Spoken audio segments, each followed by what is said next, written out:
All right, welcome back to BT Vancouver. It's Wednesday morning. It's a beautiful one. Nice day to go take a hike somewhere, and that's why we're talking about being bear aware once again on this program. So pleased to welcome back Lucy Cadman from the North Shore Black Bear Society. Good morning to you. Good morning. Nice to see you again. Yeah, you too. Now, our own Mary Cranston was hiking around Cypress on the weekend. She had a bear encounter. I'll talk a little bit about how she handled that. But first of all, the black bears right now locally, what's their behavior like? I assume they're gathering food for the little cubs? That's right. Well, it's actually a very, very active time for black bears right now. So typically female bears live on the periphery of urban environments. That helps to keep their young cubs safer from male bears. Male bears are a threat to young cubs, and it's mating season right now. So male bears are coming down from further away. They typically live in the better habitat away from people, but they're coming down a little bit closer now in search of females.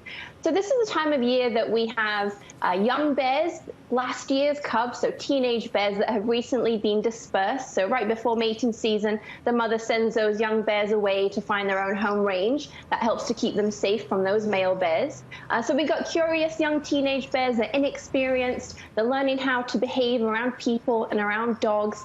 We've got mothers with cubs that might spend a little bit more time closer to the community, and that's because they're avoiding those male bears that are looking for females to mate with. So understanding what bears are up to seasonally really helps to reduce surprise encounters and hopefully increases tolerance too. So when bears spend time in the community, it's not that they're coming down to look to hurt people or our pets. It might be that they're seeking safety from threats that we aren't aware of. Or, of course, it might be that they're finding unnatural food sources in the community. So bear safety really starts at home, making sure you have no food around your property that will keep bears in the neighborhood. Very interesting. And with people sort of in lockdown during the pandemic, is there any relation to more bear sightings because there were people some weeks ago not going out as much?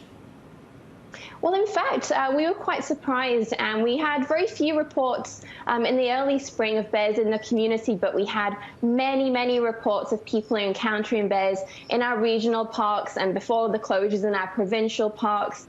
So many more people now are spending time on the trails. I know especially where I live, it's usually very quiet, but we had so many more people out there in the forest. So it's great to have this opportunity to let people know how to behave in the forest. We've got a responsibility to reduce our impact on bears and, of course, to keep ourselves safe. So using your voice is the best tool. You won't leave your voice at home. Those bear bells are pretty useless. But use your voice when you're in the forest. Talk to your dog. Keep your dog on leash, of course, as well. More than half of all negative wildlife encounters involve off-leash dogs. So that voice, using your voice, bears recognize human voices. Talk to friends, family, the squirrels, and bears, that gives them an opportunity then to climb a tree or hide until you have gone. Black bears do not want to meet us, but people are everywhere. And if a bear doesn't run away when you encounter it, it does not mean that that bear is bold or aggressive. In order to survive, bears have adapted and they become more tolerant to human presence. They need to do that. If they ran away every time they saw a person or dog, they would have no energy left to survive. Wow, okay, those are great tips, Lucy. And we have to leave it there for time, but we really thank you for yours today, and we'll get this online for all of our viewers. Awesome, thank you so much. Okay, you have a great day. That's Lucy Cadman from the North Shore Black Bear Society, and we'll be back with more BT.